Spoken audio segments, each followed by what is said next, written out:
Salve, salve galera do canal Arena Apologética. Tudo bem com vocês? Bem, é o seguinte, eu tive um problema com o WhatsApp, mas foi resolvido, graças a Deus, e só agora eu consegui entrar na live. Que bom, né? Bem, hoje nós temos um assunto bem interessante para ser abordado aqui no Arena Apologética. Nós temos aí um trocando ideia com o pastor e professor Ferreirinha, juntamente com o pastor e professor Rafael Rocha. Eles são acadêmicos, são professores e vão estar tratando do seguinte assunto: credibilidade histórico-documental do Novo Testamento. Você sabe o que é isso? Nem eu. Então, o que vamos fazer? Deixa os mestres explicar para nós, né? Deixa os mestres explicar para nós acerca dessas questões de documento, credibilidade histórico-documental do Novo Testamento. Então, sem mais delongas, eu já quero entrar aqui em contato com os nossos queridos convidados para ver como que vai ser esse trocando ideia. Mas se você quer, de fato, crescer no conhecimento, crescer na graça, é aqui no Arena Apologética, canal de debate teológico, debate bíblico. Bem, sem mais delongas, eu já quero aqui estar soltando a vinheta. Depois da vinheta, vocês vão ver os dois aqui comigo: professor Rafael Rocha e professor Ferreirinha. Vamos nós!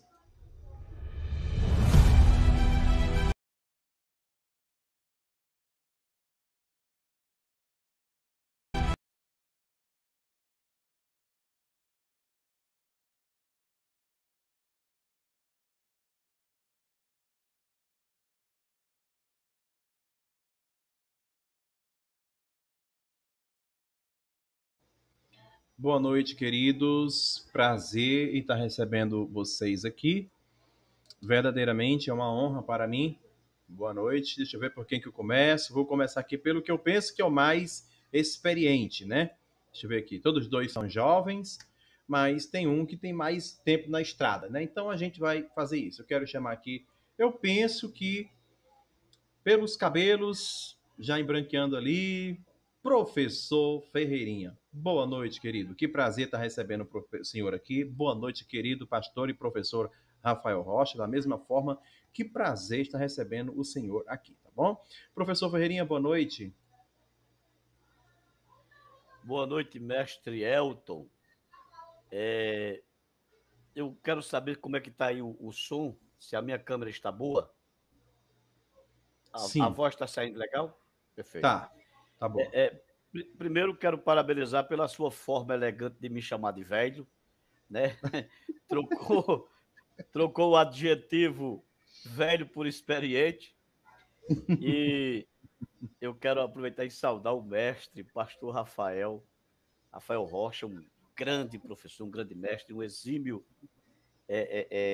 apologeta, um homem de. Eu tive vendo algumas obras suas,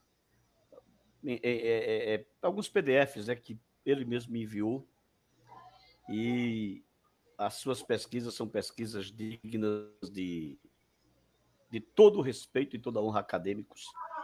E é um prazer estar aqui com o senhor, falando desse assunto tão importante e tentando convencer de forma técnica e científica que há credibilidade histórica para o Novo Testamento, sim. É isso aí, professor Elton. Beijo no Ok, coração. Pastor Rafael, honrado por estar aqui contigo, Rabi. maravilha. Boa noite, querido professor Rafael Rocha. Tudo bem contigo? Conte para nós as novidades de Tudo, hoje. tudo bem, graça e paz a todos, uma boa noite. Para mim é um motivo de alegria também muito grande, estou me sentindo honrado por estar na presença, né, de dois grandes professores. O professor Elton Maia aí é um perito no grego e também o professor Ferreirinha também é um mestre de todos nós, realmente ele é o mais experiente, ele é o mais antigo, a gente tem que dar honra a quem tem honra. O professor Ferreira, ele tem história, né? É uma pessoa que, de fato, ele nos honra, né? Quando a gente percebe e vê as suas exposições. Ele é uma pessoa, de fato, preparada, e para mim é uma alegria muito grande estar com ele, representando aí o Estado. Parece que ele está em Brasília, né? É um mestre aí de Brasília, não sei se é o estado dele, eu estou aqui no Pará, já o Elton já está no Ceará, então é Brasília, Pará e Ceará se encontrando. Então, são 3 grandes estados brasileiros. Meu pai era do estado do Piauí, minha mãe do estado do Maranhão. Eu sou uma mistura de tudo que é de bom no Brasil, né? Uma mistura de tudo um pouquinho. E é uma alegria, né? Estar aqui dissertando sobre isso aí. A gente vai dialogar um pouco, né, sobre a questão da credibilidade histórica, né, documental do Novo Testamento. E a gente está aqui para poder compartilhar, transmitir, aprender, ouvir. Eu, na verdade, eu estou aqui, né, mais para aprender do que para qualquer outra coisa. E estou aqui para ouvir os mestres. Eu acredito que eu vou fazer parcelas de contribuição com relação a essa área, que eu também tenho me debruçado com muito carinho, que é a questão da filologia, da crítica textual. E a gente está aqui para um pouco conversar sobre isso. Então, para mim, o professor Ferreira, né, estamos juntos aí misturados em nome de Jesus. Maravilha, gente. Verdadeiramente é um assunto que nós vamos estar abordando aqui um pouco complexo, né? Exige muita pesquisa, muita cientificidade, nem sei se conjuguei certo aqui, né? Mas não é um assunto tão simples. E eu já quero estar começando agora esse Trocando Ideia, visitando aqui nossos amigos do chat, da Sandrinha Batistella. Eu pensei que ela ia entrar hoje. Eu quero já mandar um abraço para Paulo Alexandre, Mary Cazuza, Sam Batistella e deixa eu ver quem está conosco, biblicamente, Yara Coelho, Raimundo Nonato. Então, gente, hoje é o dia de você crescer aqui no conhecimento, porque o que esses homens vão fazer é dar aula. E eu, não sou bobo, eu quero aprender. Professor Ferreirinha, eu já quero começar contigo. O que é a credibilidade do histórico documental do Novo Testamento? Do que se trata essa questão que está aqui em pauta como tema do Trocando Ideia do Arena Apologética? Eu gostaria que o Nobre discorresse acerca da definição desse tema, porque é um tema que a gente até que tem dificuldade de saber o que é. Coca-Cola de Bermudas. Boa noite, Juan. Boa noite, Juan 2008. Boa noite, Alenir Gomes ou Alenix Gomes, a todos vocês aí, tá bom? Eduardo Rodrigues, boa noite, querido. Você também. A minha primeira pergunta é a definição do tema. Eu queria que o professor Ferreirinha explicasse para mim e para o nosso querido público o que significa essa questão de credibilidade. Por que credibilidade? Histórico documental. Um documento histórico do Novo Testamento credibiliza, enfim. Gostaria que o querido explicasse para nós acerca desse tema. Mestre Elton, meu amigo, veja bem. O que é a credibilidade histórico-documental do Novo Testamento? Nós temos o Novo Testamento em nossas mãos, nós de língua portuguesa, que pertencemos às línguas românticas, línguas oriundas aí do latim. Nós temos traduções tardias da Bíblia. E essas nossas traduções, elas não representam o texto original. Então, precisa-se de um estudo diacrônico, isso é, no espaço-tempo regressivo até, voltando no tempo e no espaço, para se chegar à originalidade do que se tem nas mãos. E quando a gente faz isso, a gente chega nos códices, dos códices vai aos papiros, voltando em uma ordem decrescente no tempo, uma ordem regressiva, né? Melhor falando, regredindo no tempo, voltando no tempo, chega aos papiros, e estes papiros também não são o texto original. Por que não são o texto original? Porque não existem os autógrafos. E se não existem autógrafos? Se o que tem são cópias de cópias de cópias, como diz o famoso heresiarca Bart Ehrman. Então, quais documentos garantem que este Novo Testamento que nós temos em mãos é um Novo Testamento que merece credibilidade? A nossa proposta aqui é apresentar ao amigo ouvinte seguidor do seu canal, que, usando os métodos da crítica textual, do método histórico-crítico, que é o método diacrônico,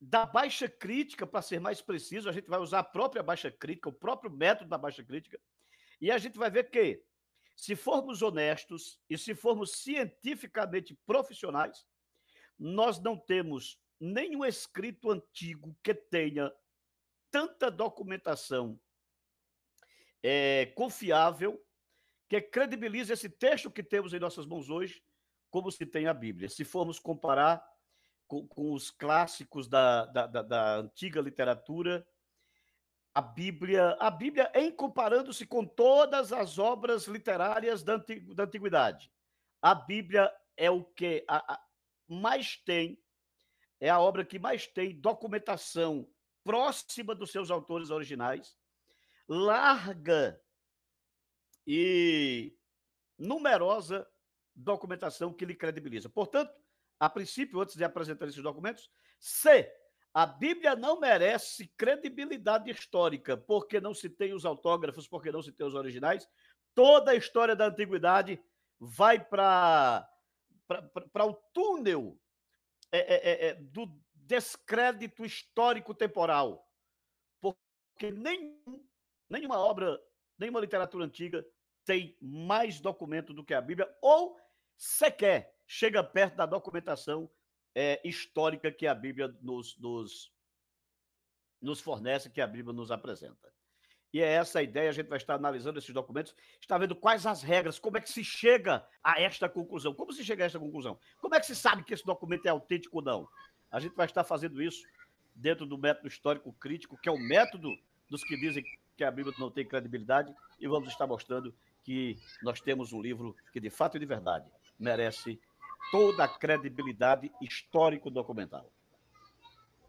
Maravilha. Esse documento que o professor Ferreirinha está se referindo, pastor e professor Rafael Rocha, penso que seja os manuscritos, códex, correto? Estou certo disso, professor Ferreirinha? Para que eu possa aqui fundamentar essa pergunta? Não é isso? São esses manuscritos. Sim, na verdade, códice, manuscritos, óstracos, fragmentos escritos dos pais das igrejas, todo o aparato interno e externo. Maravilha. De documentação que nos dá esse conforto de credibilidade. Maravilha. Muito obrigado, querido. Então, querido pastor Rafael Rocha, a minha pergunta que eu faço para ti é o seguinte: eu vejo muitas pessoas de forma externa, penso que seja isso que falou o professor Ferreirinha, penso que o externo é citar uma fonte extra tradicional, dos manuscritos tradicionais, né? Eu penso que seja isso. Dispor, por exemplo, de um papiro que foi encontrado fora desse conjunto de manuscritos que nós já temos. Querido professor Rafael Rocha, eu penso que você deva saber algum papiro, algum manuscrito P66, alguma coisa assim, que foi encontrado à parte daquilo que nós temos. Um manuscrito que foi encontrado que não faz parte desse conjunto. Correto, professor Ferreirinha? É chamado de fonte externa? Eu posso chamar isso de fonte externa? Evidência externa. Evidência externa. Sim. Muito obrigado. Aí eu quero perguntar uma das. Maravilha, nobre. Eu quero perguntar para o nobre professor Rafael Rocha se esse tipo de evidência externa, essa fonte que não faz parte dos manuscritos em si, eu quero saber se eles são dignos de credibilidade ou até que ponto, professor Rafael Rocha, eles são dignos de credibilidade. Aonde acaba a credibilidade desses manuscritos? Essa é a minha pergunta. Bom, primeiro nós gostaríamos de fazer uma exposição sistemática e organizada dentro da proposta feita hoje por essa live entre o professor Ferreira e eu, falando sobre a credibilidade do método histórico documental do Novo Testamento. E dentre essa proposta, né, através dessa proposta, a gente quer apresentar que nós não vamos falar sobre a confiabilidade, nem tentar provar. Nós não estamos tratando aqui da inspiração das Escrituras. Nós estamos tratando sobre a credibilidade histórica das Escrituras, que é uma outra coisa. Porque a gente tem que deixar bem claro essas coisas, que muitas pessoas que não conhecem a matéria da crítica textual, quando vê a gente falando sobre autógrafos, agiógrafos, papiros, manuscritos, códex, eles acabam confundindo como se nós estivéssemos colocando em xeque a autoridade da inspiração das Escrituras. Não, nós não estamos falando da inspiração das Escrituras, nós estamos falando, de fato, da credibilidade histórica que a Escritura tem, com pé de igualdade, como o professor Ferreira falou, aos mais célebres manuscritos clássicos da literatura mundial. Então, quando a gente começa a expor sobre essas questões, nós chegamos à conclusão de que deve-se analisar essa credibilidade histórica das Escrituras usando alguns critérios de documentos históricos, conforme a introdução e pesquisa em História da Literatura Inglesa, que relaciona e explica esses 3 princípios básicos da historiografia, veja bem, da historiografia, para a gente começar a elucidar essa questão. Então, dentro dessa perspectiva historiográfica, né, conforme as universidades internacionais estudam, diz que precisa de 3 testes básicos para começar a fazer um retrospecto diacrônico, que foi o termo que o professor Feirinha realmente usou. Então, dentro dessa perspectiva diacrônica, nós precisamos fazer 3 testes. É o teste da bibliografia, é o teste da evidência interna e o teste da evidência externa. Então, nós vamos fazer 3 testes. Nós vamos submeter os manuscritos, né, todo o arcabouço de documento que nós temos em mão, né, esses 3 grandes testes. O teste da bibliografia, o que é a bibliografia? É um exame da transmissão justamente do texto, pelo fato de que, como a gente não tem mais os originais, a gente já vai trabalhando com os manuscritos mais antigos, com os agiógrafos e tal, a gente vai ter que fazer a seguinte análise. O tempo exato em que acreditamos que o texto original foi escrito até a sua cópia mais antiga. Então, o teste da bibliografia vai nos ajudar a esclarecer essas questões, tá? E dentro dessas questões aí, a gente vai perceber que, nesse intervalo, se o Novo Testamento, os 27 livros do Novo Testamento, por exemplo, a gente sabe que o primeiro livro escrito do Novo Testamento foi a carta de Paulo aos Tessalonicenses. E o último livro escrito do Novo Testamento é, né, o Evangelho de João e o Apocalipse, que é o que se acredita. Alguns têm aquela divergência, né, professor Ferreira, de ser o Evangelho de João, de ser o Apocalipse e tal, mas os escritos de João são os mais antigos. Então, o que acontece? A gente precisa fazer a história da bibliografia, e dentro da perspectiva dessa averiguação, dessa investigação bibliográfica, nós vamos chegar ao ponto de, como disse F.E. Pires, o Peter, defendendo aí da pronúncia em português, que somente a tradição dos manuscritos já vão nos dar assim, uma abertura maravilhosa de que o Novo Testamento dos cristãos foi um livro antigo frequentemente copiado e mais difundido em todo o mundo antigo. Ou seja, antes do término do primeiro século da era cristã, os 27 livros do Novo Testamento já tinham sido escritos, já estavam difundidos aí por toda a comunidade cristã. Então, a partir do momento que o cristianismo vai crescendo e se capilarizando em todo o Império Romano, a gente percebe que esses documentos também vão ser copiados e recopiados e recopiados para ser enviado por todas as partes de comunidades cristãs espalhadas por todo o Império Greco-Romano, pelo mundo do Império Greco-Romano, aquele mundo antigo. Então, a gente vai começar aqui nessas questões da bibliografia. Com relação à evidência interna e às evidências externas, a gente já vai entrando por outras camadas, entendeu, professor Elton Maia? E aí a gente acredita que o professor Ferreira tem pérolas aí para expor para cada um de nós sobre essas questões das evidências internas, das evidências externas, e sei que ele vai conseguir fazer isso com maestria, porque eu considero ele um profissional, um perito nessas questões de manuscritologia. Então, a gente está aqui também para poder ouvi-lo. Estou fazendo aqui uma explicação histórica do que eu entendo com relação aos fundamentos dessa camada inteira, para a gente poder desenvolver o diálogo até o fim dessa live aí, em nome de Jesus. Maravilha, querido professor Rafael Rocha. Agora eu tenho que repetir a pergunta para o professor Ferreirinha e querendo que ele possa falar um pouco também sobre a diferença, né, do manuscrito externo para o manuscrito de conjunto, aquele tradicional, né? Enfim, o oposto. Queria que o Nobre fizesse uma explicação sobre isso também.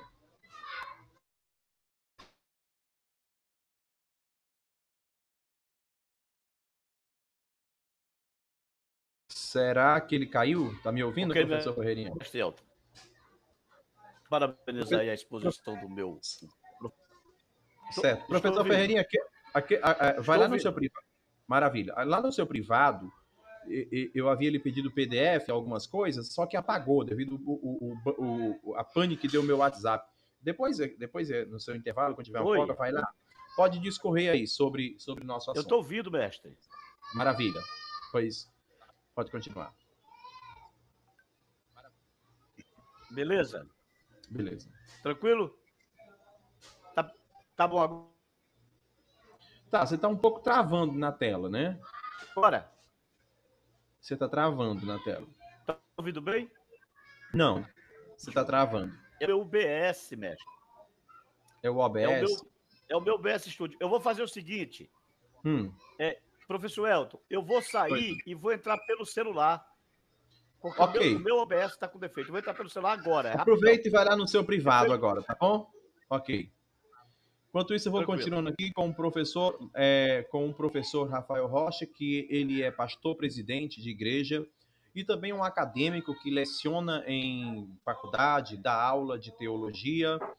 E nós estamos aqui juntamente também com o professor Ferreirinha e ele, né, que são duas autoridades e ambos são também conhecedores de grego, são professores. E eu estou bem acompanhado hoje à noite aqui no Arena Apologética, né?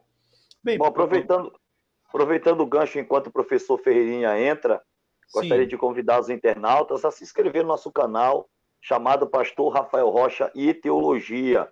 Por favor, se inscreva em nosso canal, curta, deixe seu like, né? Clica no sininho das notificações lá no nosso canal.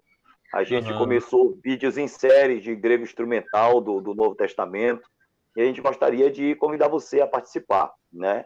E toma aí, agora o professor Ferreirinha voltou e só fiz a mídia do meu canal. Professor Ferreirinha voltou. Não, tranquilo, que é isso. Então quero pedir a você que dê um apoio. Pois não. Tá dando certo aí? Vê se tá dando certo. Ah, você tá travando na tela, né? Tá dando para ir? Tá dando para ir. Mas a voz aparece bem? Aparece bem, tá um pouco distante, você tá travando muito na tela. É típico de internet. Mestre.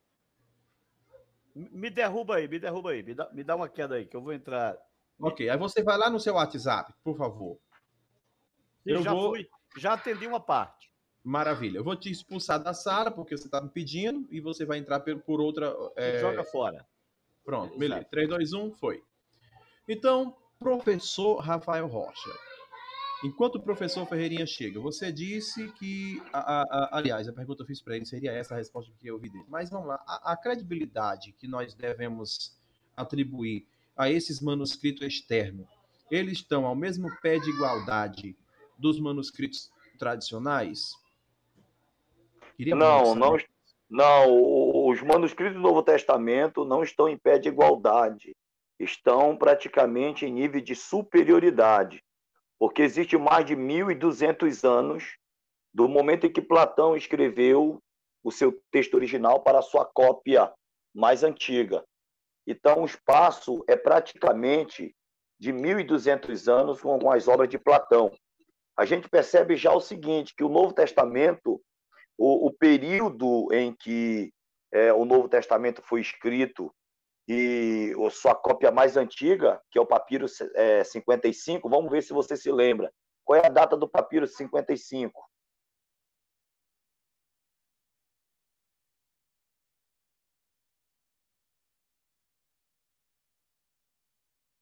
Tá sem o áudio aí, professor. O papiro 52, parece, não me falha a memória, que é o papiro do Evangelho de João. Não vou saber ele responder isso. Você papiro não sabe? 52. O papiro 52 parece que a data é o ano 185. Mas Então, certeza? Sim. É a data mais antiga que se tem, né? De um papiro, a data mais, e a cópia. É o papiro 52, né? Papiro 52, tá? Por volta do ano 185. 125. Perdão, 125 a 125. Isso, 125, perdão. Me deu aqui um lapso de memória. E aí, 125 é o papiro mais antigo. Então, você percebe que se o Evangelho de João foi escrito entre o ano 85,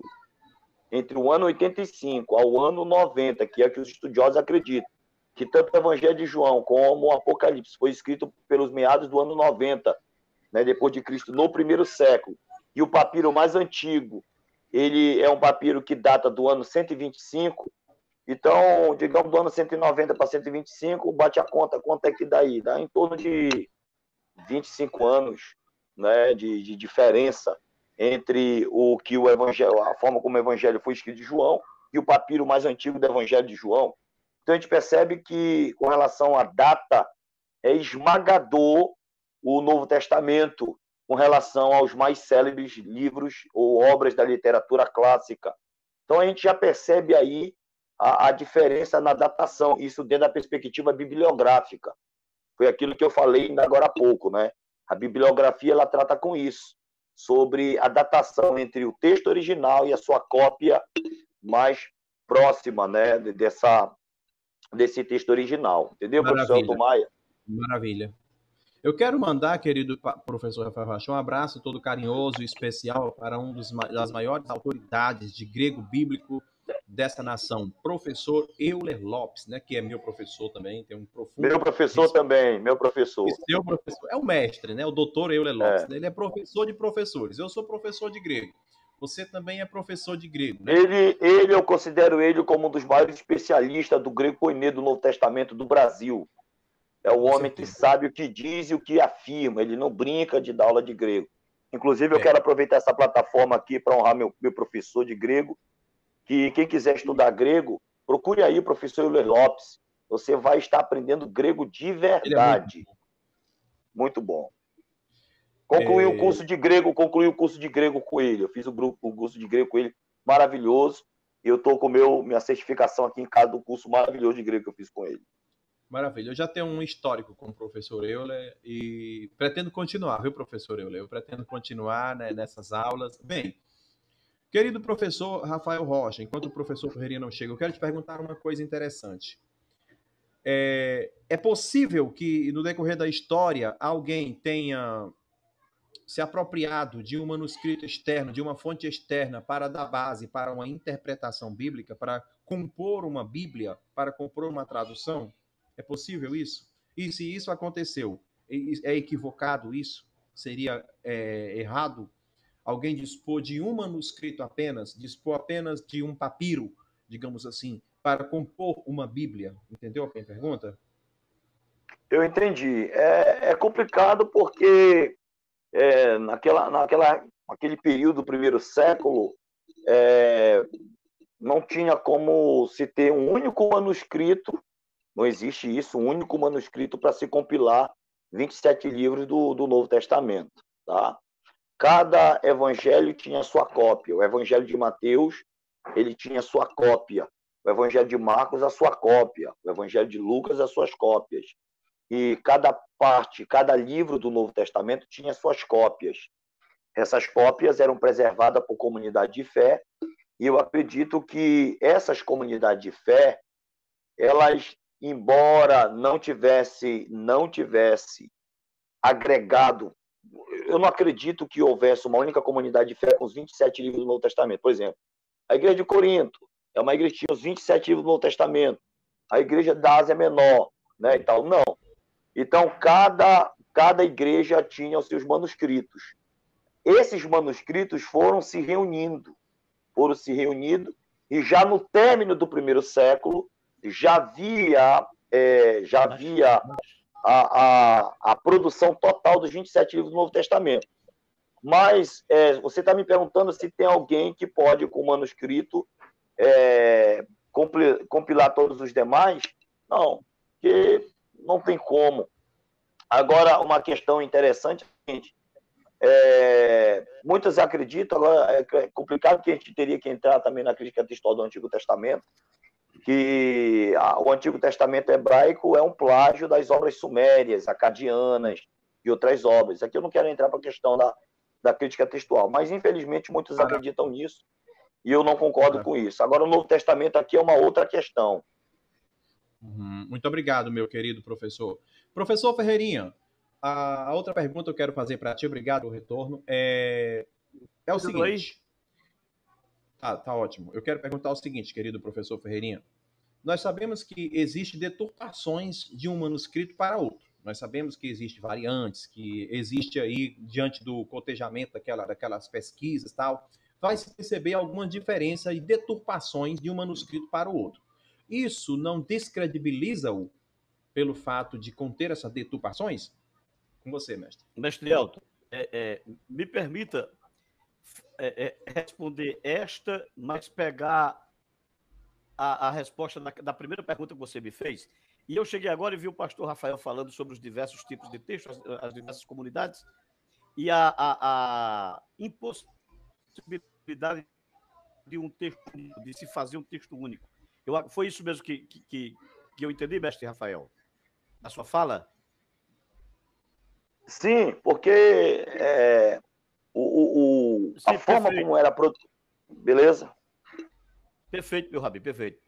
Primeiro, eu peguei o final da meada da fala do professor Rafael, mas nesse final da meada, como a gente já tem uma certa...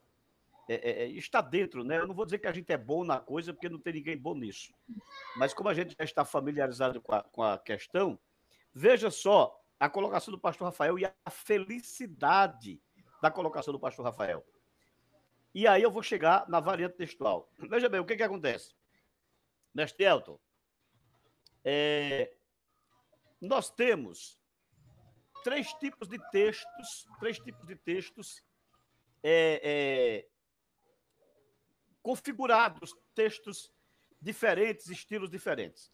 São texto bizantino, texto alexandrino, texto ocidental. Há quem trabalhe o tipo de texto cesariense, mas esse texto cesariense ele se funde no texto ocidental. Então, na verdade, autores antigos faziam alusão a um texto cesariense, mas as descobertas e as pesquisas modernas apresentam que esse texto cesariense se funde no texto ocidental por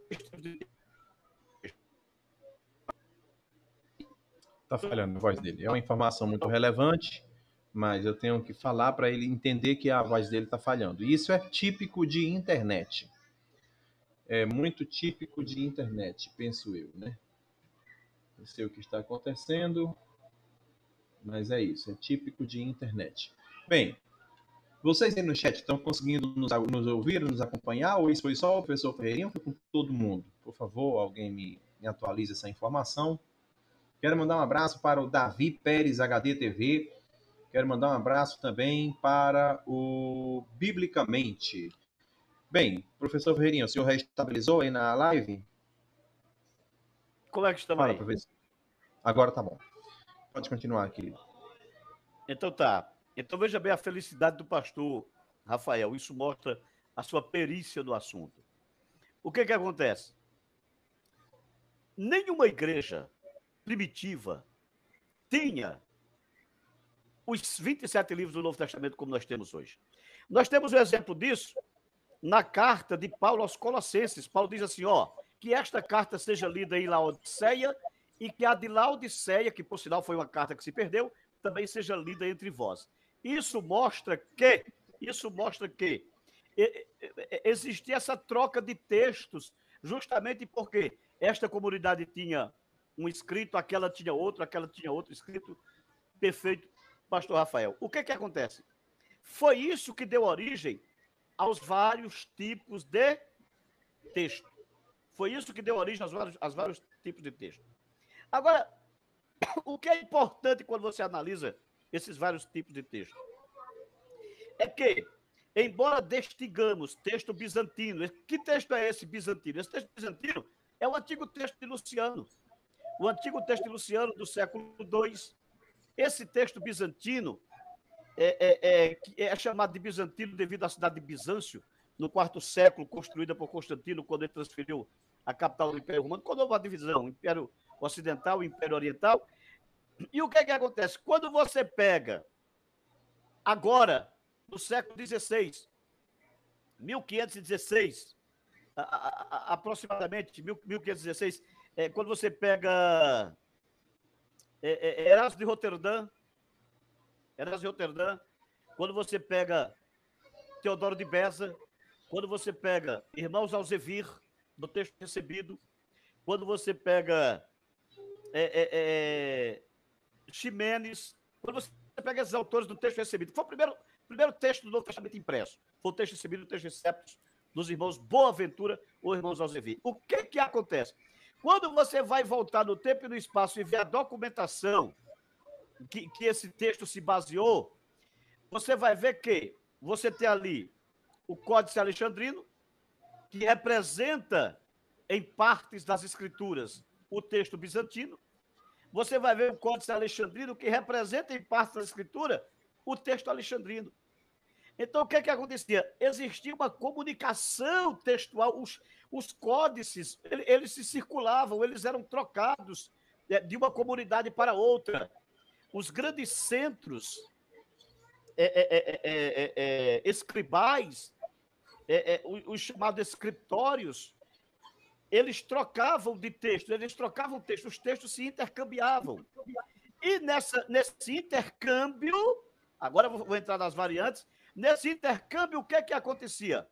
Existiam as cópias. Um texto alexandrino ia para Bizâncio. Um texto bizantino ia para o Ocidente. O que acontecia? Aquele texto de Bizâncio que ia para o Ocidente, aquele texto era copiado lá. Nesta cópia, existiam as chamadas, que alguns chamam de deturpações, que na verdade não são deturpações, são alterações, a maioria delas acidentais. Agora, professor Elton, responda aqui a sua última pergunta. Qual o prejuízo que essas variantes trazem para o texto hoje, que nós temos hoje? Nenhum. Muito pelo contrário. Essas variantes são a prova cabal de que o texto que temos hoje merece confiança. Por quê? Porque essas variantes, a maioria delas, 98% das variantes, são a falta de um artigo, o acréscimo de um artigo, a falta de uma conjunção cai, o acréscimo de uma conjunção cai, a falta de um pronome, o acréscimo de um pronome. Mas isso é para leigo, para quem não sabe fazer análise sintática, análise morfossintática. Porque, por exemplo, se eu coloco aqui, se eu tenho um texto aqui que fala o pastor Rafael, apologeta do 21º século da era cristã, esteve no Arena Apologética. Aí eu continuo o texto e falo, ele, você tem aqui um pronome, esse pronome ele refere-se ao substantivo antecedente, no caso o pastor Rafael, fez um trabalho excelente ao Brasil. Ok. Eu vou copiar esse texto lá na Paraíba, lá no seu Ceará. E o copista do seu Ceará esqueceu o pronome ele. Omitiu o pronome ele. Aí está lá o texto. O texto é o pastor Rafael, apologeta do século XXI. Aí não tem ele. Tem. Fez um grande trabalho no Brasil. Fez um grande trabalho para a teologia brasileira. Faltou o pronome ele. Mas sou um analfabeto funcional para não perceber e não entender que, ausente ou não, esse pronome ele, a coesão e a coerência textual e a progressão do texto. Coesão, coerência e progressão, que é o desenvolvimento progressivo do texto. Está apontando que com ele ou sem ele, está se falando do Rafael. Então, veja bem, quando os críticos fazem cavalo de batalha contra o texto do Novo Testamento, é para rir-se deles. Fico rindo porque ou eles são desonestos, ou são desonestos, ou realmente são ignorantes do conhecimento. Nós temos três perícopes que destrói a Bíblia para eles. A perícope da mulher adúltera, o final longo de Marcos e o coma joanino. Só isso, e mais nada. Aí eu faço uma pergunta e concluo agora a minha fala para ouvir o pastor Rafael. Permita-me concluir o raciocínio e volto ao pastor e todo o tempo para o meu amado pastor. Sou todo ouvido, sei todo ouvido. Veja bem, eu preciso de João, 1 de João 5, 6 e 7 para defender a doutrina da Trindade na Bíblia? Não. Eu preciso de Marcos 15, 16, do final longo de Marcos, para pregar uma ressurreição de Cristo, ou que se deve pregar o evangelho a toda criatura? Não. Eu preciso pegar em serpente para ser salvo? Não. Eu preciso da perícope da mulher adúltera para dizer que Jesus perdoa os adúlteros? Não. Eu não estou dizendo que esses textos são inautênticos. Eu estou dizendo que, embora fossem inautênticos, eles não prejudicam em nada o conteúdo geral da peça que é o nosso Novo Testamento. Maravilha. Eu quero fazer uma pergunta aqui em relação aos pseudos canônicos. Nós sabemos que eles não entraram no cânon. E essa pergunta, se possível, o professor Rafael ou o professor José Ferreirinha. Gente, nós temos os evangelhos que não entraram no cânon, não foram tidos como necessário, né, chamado de pseudo-canônico. A minha pergunta por quê? Será que eles também continham um aspecto de aforismático e por conta desse aspecto aforismático, né, por esse aforisma, será que isso foi uma das características que impediu dos evangelhos pseudo-canônicos, pseudo-apócrifos, né, entrar no cânon? É isso, chamado de apócrifo, não inspirados. Eu queria que vocês me respondessem se por essa razão. Eles continham essa característica aforismática, ou seja, eram fragmentados, e por essa razão eles não entraram, por exemplo, como algum evangelho o Evangelho de Tomé, por exemplo. Eu queria que vocês comentassem sobre isso. O Evangelho de Tomé, ele é fragmentado? Bom, é complicado porque os evangelhos apócrifos, eles deturpam o caráter de Jesus como é revelado nos evangelhos canônicos. Então a gente já percebe que a forma como Jesus é apresentado nos evangelhos canônicos, como alguém, por exemplo, uma descrição do Evangelho de Lucas, 2, que Jesus ele tinha 12 anos, estava no templo, e ele estava ali dialogando com os doutores da lei, e quando a sua mãe o propôs a voltar com seu pai, disse que ele era sujeito e foi de boa. Ou seja, o comportamento infantil de Jesus era um comportamento piedoso, obediente, um comportamento de alguém que realmente estava sendo ensinado na tutela da lei, era alguém que realmente estava preparado para praticar as escrituras. Então, era um comportamento profundamente coerente com toda a proposta dos 4 evangelhos canônicos, a questão do caráter e do comportamento ético e moral do Cristo. Já os evangelhos apócrifos, não. Dizem que o menino bateu no ombro de Jesus, Jesus ficou chateado e matou o menino. Fez uma oração que matou o menino. Sendo que a gente não percebe esse comportamento hostil de Jesus em nenhum relato dos evangelhos canônicos. Ou seja, os evangelhos como o Evangelho de Tomé e muitos outros evangelhos não entraram no cânon, porque esses evangélicos, além de ter sido escritos por gnósticos, e existe como pano de fundo muitos dos ensinos gnósticos por trás desses evangelhos, mas existe inclusive um caráter deturpado do Cristo. Então, não bate. A forma como Jesus se revela nos canônicos, parece que ele tem um caráter completamente carnal, hostil, né? E cadê o Jesus que disse, aquele que te ferir na face, ele volta à direita?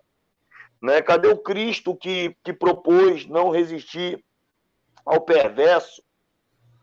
Parece que não se conta nos evangelhos pseudepígrafos, né? Então a gente já percebe que eles não entraram no cânon, não foi pela datação, porque são obras posteriores, são obras tardias, e por não serem obras, né, que foram produzidas nos meados do 1º século, não entraram. A questão de não ter entrado no cânon não é por questão de datação, é por questão de exposição do caráter do Cristo. Primeiro ponto. Segundo ponto, que eu quero ressaltar aqui. No primeiro século da era cristã, todos os 27 livros do Novo Testamento já haviam sido produzidos, embora nenhuma igreja em particular tivesse acesso a todos os 27 livros. É como o professor, o grande mestre Ferreira, né, acabou de expor maravilhosamente com maestria. Era compartilhado os textos, embora todos os 27 livros do Novo Testamento já houvesse feito. Mas só para corroborar aqui, Mileto de Sardes, que nasceu por volta do ano 100 e morreu por volta do ano 180, já no final do segundo século, ele foi aquele que criou a questão da separação do Antigo e do Novo Testamento, né? A palavra que ele usa lá, palaia de ateque, que é a antiga aliança, e cainê de ateque, que é a nova aliança. E ele tirou isso do texto grego de Lucas 22, 20. Porque eu fui ver os escritos de Mileto de Sardes e eu queria saber de onde foi que ele tirou essas questões. Claro, a gente conhece um pouco do texto grego original, e a gente foi descobrir que ele tirou de Lucas 22, 20, né, a questão do cainê de ateque, ou seja, nova aliança, né? E depois foi traduzido como Novo Testamento.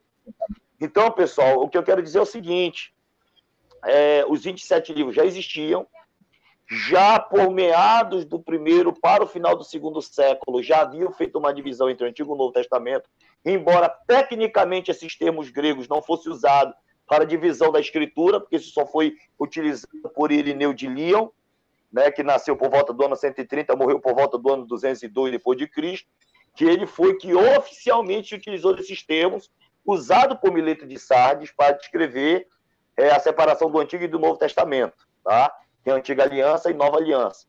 Então, a gente percebe que, a partir do segundo século, os gnósticos, como Marcião e como muitos outros, né, começaram a produzir ou defender os seus textos. Por exemplo, Marcião, pelo menos, ele não acrescentou nada, ele foi tirar. Outros já criaram textos. Mas os textos que foram criados não tinham a exposição do caráter de Jesus e dos ensinos de Cristo, como de fato os apóstolos, que foram suas testemunhas diretas e oculares, descreveram nos evangelhos canônicos. Tá entendendo? Maravilha, querido. Maravilha. Muito obrigado pela sua resposta, tá? Professor Ferreirinha, a minha pergunta vai ser um pouco semelhante, pois não? Mestre Elton, eu gostaria de pontuar algo, porque essa pergunta aí foi fenomenal. Parabéns. Inclusive, eu queria fazer essa pergunta para ti também, mas por outro ângulo, você poderia até acrescentar o que tu vai dizer agora. Tá, Posso? Pode fazer pelo... É bem simples. A minha pergunta é bem simples. É tão simples que eu estou praticamente plagiando a minha pergunta de outrora. Por exemplo... Eu não quero interromper nenhum dos dois, já interrompendo. É o seguinte, eu só estou falando desses dados históricos para a gente poder mostrar para os internautas que nada de concílio de Nicéia do quarto século que organizou os 27 livros do Novo Testamento. Isso é tudo mentira. Isso é tudo mentira. A sua resposta foi muito interessante, professor Rafael Rocha. Parabéns. A minha pergunta é o seguinte. A pergunta que eu fiz para o professor foi sobre as possibilidades de uma característica anafórica, né? Enfim. Aliás, eu quero perguntar o seguinte. Todos... foi escrito por gnósticos ou era uma linguagem típica de gnósticos, esses evangelhos, né? Por exemplo, o que falou aqui de Tomé, né? Foi falado de Tomé. Eles tinham essa característica apenas ou ela foi inspirada por Deus? Deixa eu recapitular minha pergunta, porque eu sei que vocês entendem, mas tem um público que precisam participar da minha pergunta. Veja bem, então nós temos 3 possibilidades. Ou Deus inspirou esses homens e os evangelhos que não foram canonizados podem ter sido pré-julgado ou julgado por alguma razão. Quais são uma dessas razões? O aspecto de linguagem, de argumentos típica de gnóstico ou pela sua fragmentabilidade. Nem sei, conjuguei agora pesado, né, professor Ferreira? Desculpa aí, tá? Ou pelo seu aspecto de fragmentabilidade o que nós podemos chamar de... É isso. Eu queria que você falasse sobre isso, professor Ferreirinha. Perfeito. Né? Mestre, Aforismático, ou é aforismático, fragmentado? é aforismos, né? Aforismo não é bem fragmento. Eu vou definir aqui, colocar a definição. Veja bem, o que acontece? Glória a Deus pelos apócrifos. Glória a Deus pelos pseudepígrafos. Eles são a prova da veracidade histórica dos textos que nós temos hoje. Veja bem, os apócrifos e pseudepígrafos, há uma crítica à autoria dos evangelhos. Essa crítica, ela veio existir com Schleiermacher. Ela não existia até Schleiermacher. O que Schleiermacher fez? Schleiermacher fez uma interpretação errada dos ditos de Papias, na verdade, ditos de Mateus falado por Papias, e Schleiermacher concluiu que a forma, aqui é teoria da forma, no caso, estamos trabalhando teoria da forma. A forma pela qual o evangelho de Mateus foi escrito, segundo Papias, foram formas aforismáticas. O que são aforismas ou aforismos? Aforismos não são deturpações. Aforismos não são fragmentos. Aforismos são sentenças curtas, são ditos, são provérbios, são idiomatismos, são frases rápidas, são frases de efeito. Isso são aforismos. São aforismos, frases de efeito. Então, o que acontece? Pegaram o texto que Papias fala que Mateus escreveu os ditos de Jesus, colegiu os ditos de Jesus, os escreveu e cada um traduziu como quis. Aí ele pegou essa expressão dito, talógia e colocou. Era forma de dito, eram formas de aforismos, eram sentenças curtas. Então não existia um texto longo, não existia um texto largo. Então o que é que eles fazem? Eles pegam o evangelho de Tomé, que são 114 ditos, um evangelho de 114 ditos, pega uma suposta fonte Q ou Keller, palavra alemã para fonte, e dizem que Marcos, por ter sentenças mais curtas, por ser um evangelho de sentenças mais curtas, seria o evangelho primitivo. Mateus e Lucas copiou de Marcos, e o elemento que não está, os parelhos, chamados de parelhos, que não estão em Marcos, mas que estão em Lucas e em Mateus, vieram dessa suposta fonte Q. No entanto, o que acontece com esse? Qual o problema que se tem aí? Primeiro, é que essa fonte Q nunca foi vista por ninguém. Essa fonte Q não passa de uma invencionice de Reimários, fez uma interpretação errada de Schleiermacher e chegou a essa conclusão, a conclusão da teoria das formas, que o evangelho foi escrito em forma de aforismos, ou seja, provérbios, parábolas e coisa do gênero. Perfeito, perfeito. Agora, veja bem, São Tomé é o evangelho original, porque está em forma de aforismos, assim como supostamente Marcos está, e essa suposta fonte que estaria, por que Tomé cita? Aqui está a lista. Eu vou aproveitar e fazer propaganda aqui, cadê? Manuscritologia do Novo Testamento. Esse é o material que a gente usa aqui, obrigado. Esse é o material que a gente usa no nosso curso de manuscritologia. Tá? Então, o que acontece, professor Elton? Olha só, Tomé, o evangelho de Tomé cita Marcos, Lucas, João, Atos, Romanos, as duas epístolas aos Coríntios, Gálatas, Efésios, Colossenses, 1 Tessalonicenses, 1 de Paulo a Timóteo, Hebreus, 1 de João e Apocalipse. Agora vem comigo. Tomé são 114 dizeres. 114 ditos. Detalhe, esses 114 ditos, oriundos de uma fonte tardia do 4º século, que é o manuscrito copta de Tomé. o que se tem antes do quarto século são fragmentos do segundo século e do terceiro século, bem mais frágeis que os nossos códices, que os nossos papiros. 66 do segundo século, 45 do segundo século, 75 do final do segundo século e início do terceiro século. Então, o que se tem de Tomé é um códice em cópia do quarto século. Agora, esse códice em cópia do quarto século de Tomé tem 114 dizeres. 114 o quê? Dizeres. Ou seja, o Salmo 119 é maior do que o Evangelho de Tomé. E desses 114 dizeres, Tomé cita 15 livros do Novo Testamento. A pergunta que eu faço é a seguinte: se eu cito, por exemplo, eu estou escrevendo um livro de exegese.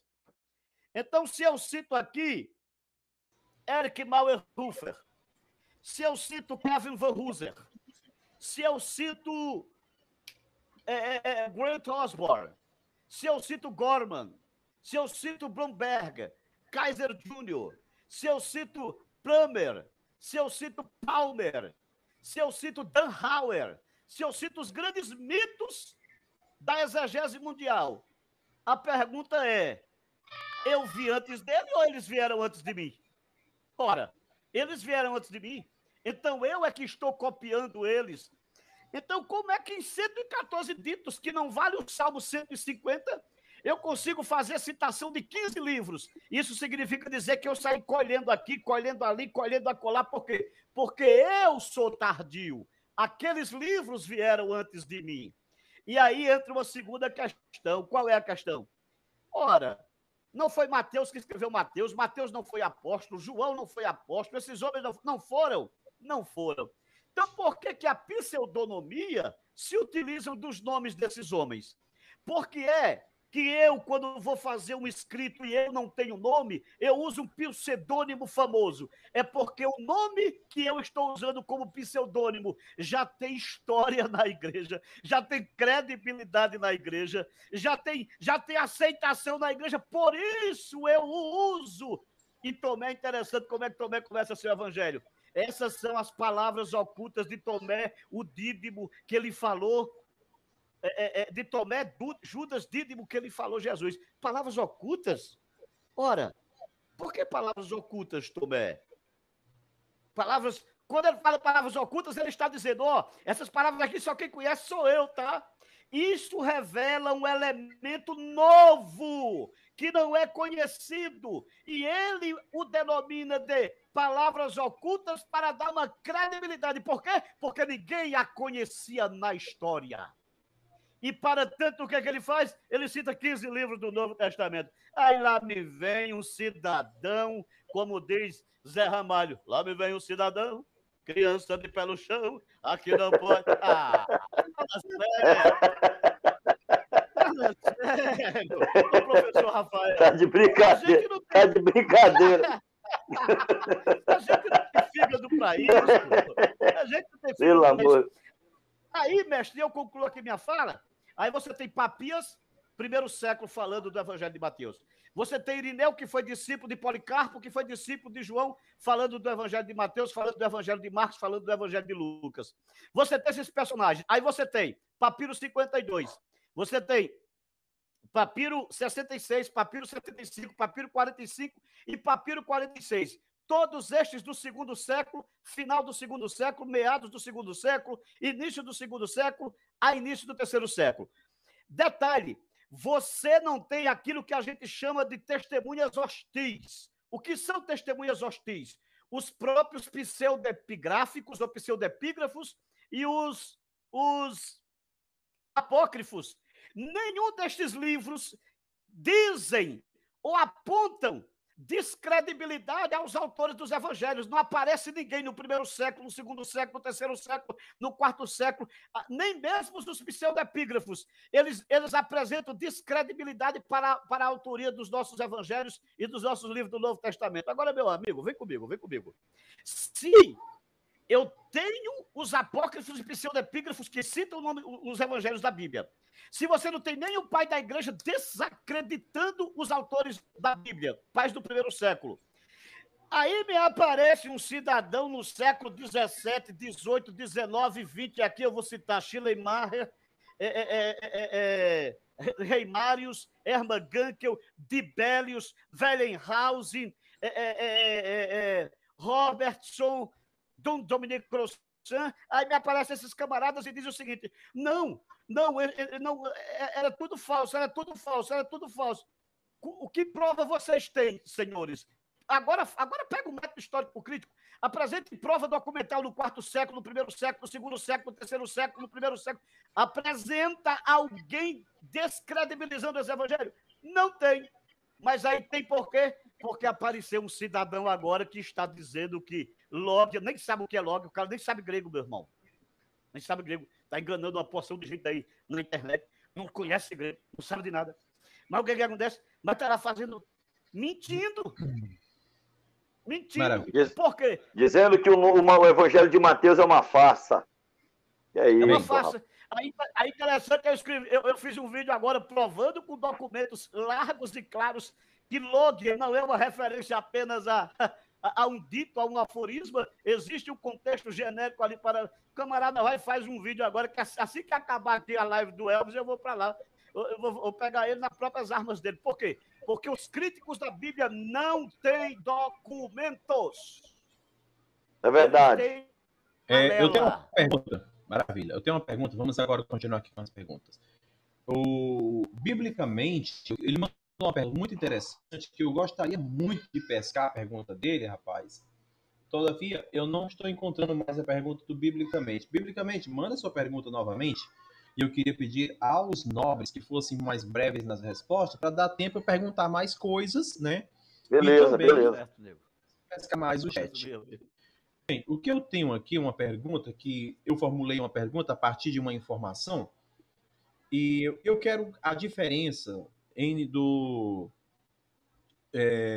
texto siríaco e também quero entre o texto siríaco e o texto de Cesareia. Eu queria que os nobres me fizessem essa distinção, entendeu? Queria muito que vocês falassem para mim que texto é esse, que texto de siríaco é esse, né? E que texto de Cesareia é esse, e qual é a diferença. Enfim, explica para nos dê essa aula aí. Pastor Rafael Rocha, se o senhor puder nos dar essa diferença do texto siríaco para o texto de Cesareia. Gostaria muito. Olha, o professor Ferreira pode fazer exposição sobre essa questão. Para mim é interessante ouvi-lo sobre essa questão aí. E depois eu dou meu posicionamento sobre essa situação, até porque são textos feitos em regiões diferentes. São textos que, de fato, têm formas. E outra coisa, a gente tem que entender...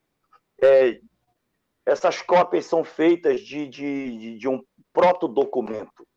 Então, os documentos, às vezes, não são iguais.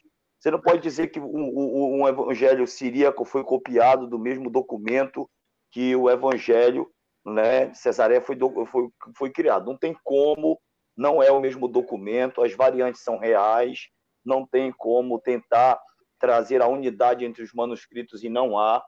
Então, a gente percebe isso de forma muito clara. Então, eu não consigo ver uma unidade nesses inscritos, né? Não consigo ver.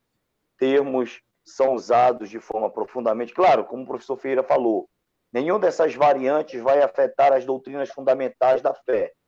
Nenhuma dessas variantes vai afetar, né, os fundamentos da doutrina cristã.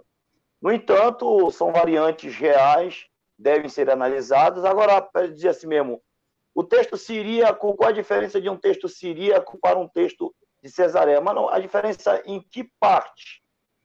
A gente deveria pegar o seguinte, por exemplo, vou dar um exemplo aqui para ilustrar. Por exemplo, Lucas 4:44, como é que está no texto siríaco? Como é que está Lucas 4:44 no texto de Cesareia? Aí nós poderíamos fazer uma averiguação. Mas pegar um texto inteiro e averiguar, né, é complicado.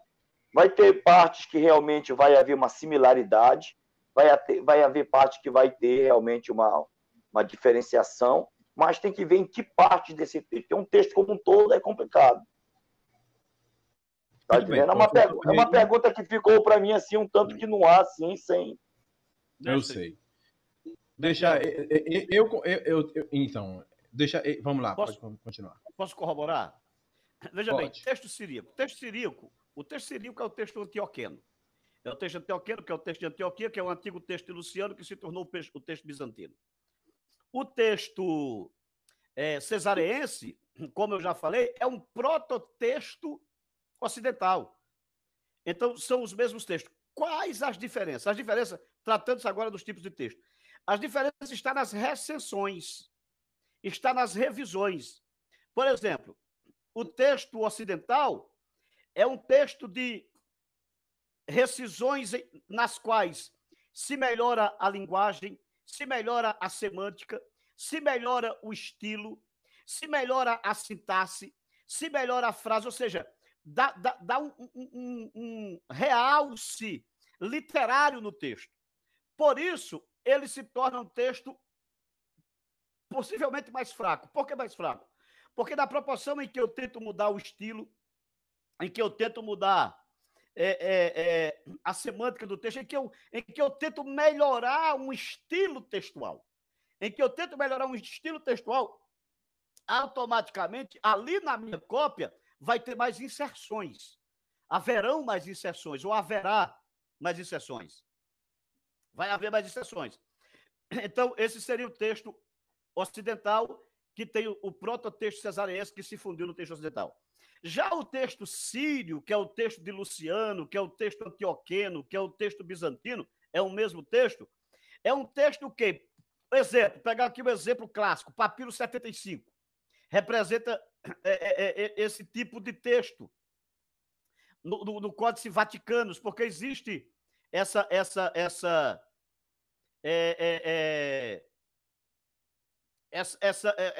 eu chamo de comunicação entre um texto e outro. Então, o texto bizantino é um texto que suas recensões não são recensões com notáveis mudanças de estilo, notáveis mudanças semânticas, e por ser um texto mais cru, digamos assim, mais cru, mais vulgar, mais feio, digamos assim, é considerado um texto com menos alteração. Entendeu? É considerado um texto com menos alteração. Entendeu? Então, essa é a diferença entre um texto e outro. Agora, o professor Rafael, com muita propriedade, ele falou o quê? Que mesmo com essas diferenças textuais entre um texto e outro, não se tem, em hipótese alguma, um texto puro. Não existe um texto puro, os textos se comunicam. O texto se transitam entre si, são intertransitivos. Eles se intercomunicam, eles se interrelacionam uns com os outros. Aquilo que eu falei a princípio, a mudança, a troca de pergaminhos, a troca de documentos. Então, nisso você vai ver um pouco de... Se você pegar... Olha só que lindo, professor Rafael. O que acontece? Quando você vai pegar... defensores do método eclético. Eu sou um, viu? Eu sou defensor do método eclético. Por sinal, eu estou escrevendo um livro agora, de exegese, onde eu trabalho o método alegórico, método histórico-gramatical, método histórico-crítico e método histórico e método eclético, como métodos gerais. Aí trabalho mais 30 métodos específicos. Então, mestre, a diferença está aí. Texto bizantino, texto sírio, texto antioqueno, texto de Luciano, texto bizantino, texto vulgar, texto rude, texto sem aprimoramento, texto sem melhoramento linguístico. Portanto, um texto com menos mudança, um texto com menos alteração. Texto cesareense, prototexto ocidental, um texto com mudança de estilo, com elegância de linguagem, com mudanças estilísticas, e, portanto, um texto com mais alteração. No entanto, os textos se cruzam, os textos se entretecem e, para o exegeta atual, o importante é que ele defenda o texto eclético. Por que defender o texto eclético? Porque o texto eclético, ele vai trabalhar, o método eclético, ele vai trabalhar texto bizantino, texto alexandrino e texto ocidental. O que é que o exegeta do método eclético vai fazer? Ele vai pegar os textos, vai fazer a chamada colação de manuscritos. O que é colação de manuscritos? Colação de manuscritos é você pega esse manuscrito aqui, pega aquele outro ali, pega essa variante aqui, pega aquela outra variante ali, e você vai fazer análise o quê? Vários tipos de análise. Dentre elas, a análise sintática, que é a questão da coesão, coerência e progressividade do texto. Aquela leitura que se encaixar melhor dentro da peça textual, sem dúvida, essa é a leitura mais próxima do original. Maravilha. Olha, eu quero parabenizar os dois. Parabéns aí, o professor Ferreirinha, professor Rafael Rocha, pelas informações aí. Gente, vocês não têm noção, são profundas, né? Eu fiz uma pergunta, porque realmente eu quero saber, né? Eu não sei, não, vocês estão por fora, eu tô aqui aprendendo, gente, com esses homens, tá? E estou achando tudo muito fantástico, né? Agora, eu quero pegar uma pergunta do chat, e eu quero agradecer a todos vocês que estão aí no chat. Pode mandar perguntas, que eu tô aqui para pegar perguntas do chat. Tenho mais perguntas na agulha aqui, ó. Tô com meu caderninho de anotações. E também tenho perguntas feitas, mas eu quero pegar perguntas do chat. Arena Apologética, professores, por que os defensores do método eclético se valem do vasto núcleo? Inclusive, eu quero colocar uma parte minha aqui em cima dessa pergunta, depois, Sim. para o professor Ferreirinha. Sim. Eu não já sou sei muito o bem... que vem por aí. Ah, já, né? Um abraço, querido. Você sabe, Sim. Maravilha isso. Vamos perguntar aqui, Du. Por que os professores do método eclético se valem do vasto número de MS, manuscritos, mas rejeitam a massa bizantina? Uma pergunta apenas para aquecer o assunto. Ok. Bom, então, o maior defensor do texto bizantino do Brasil hoje, que alega ser a maior autoridade na defesa do texto bizantino, é o Dr. Ilbo Norma Pinckney. E ele mesmo, na tentativa de trazer o resgate da exata redação do texto original, ele disse, olha, eu tenho em mãos um texto que é 90% perfeito. Opa, 90% não é 100%. E ele é um defensor do texto bizantino e não conseguiu chegar à conclusão. Quer dizer, o texto bizantino é um texto que, de fato, deve ser levado em consideração por estudantes da crítica textual, como aqueles que querem averiguar as variantes textuais como um todo. Então, quando uma pessoa vai fazer, né, um estudo, né, analisar todas as variantes, o texto bizantino entra na questão. Não é posto de lado, não. Agora, quando a gente percebe que a gente não pode também defender somente o texto bizantino, que a gente acredita que é o texto de onde se originou, né, professor Ferreira? O texto Receptus de Erasmo de Roterdã, né? E de lá, e aí ele fez um texto que também não foi tão perfeito, e é um texto hoje muito parecido com aquilo que hoje está começando a se difundir no Brasil através, né, dos meios de comunicação, da internet, que é a família 35 de manuscritos. Que nessa família 35 também existe o manuscrito bizantino, né? Por exemplo, dá uma questão aqui. Quando você vai, por exemplo, estudar Lucas 16, 19, na perícope do Rick Lázaro, você vai ver que o texto bizantino é o único texto que começa dizendo assim, ó, ora, disse-lhe também outra parábola. Havia um homem rico. Olha, já começa dizendo que essa perícope do Rick Lázaro é uma parábola. Você pega aí os outros manuscritos, Códex Vaticano, Sinaíticos, Alexandrinos, não dizem isso. E você pega o texto eclético, também não diz isso.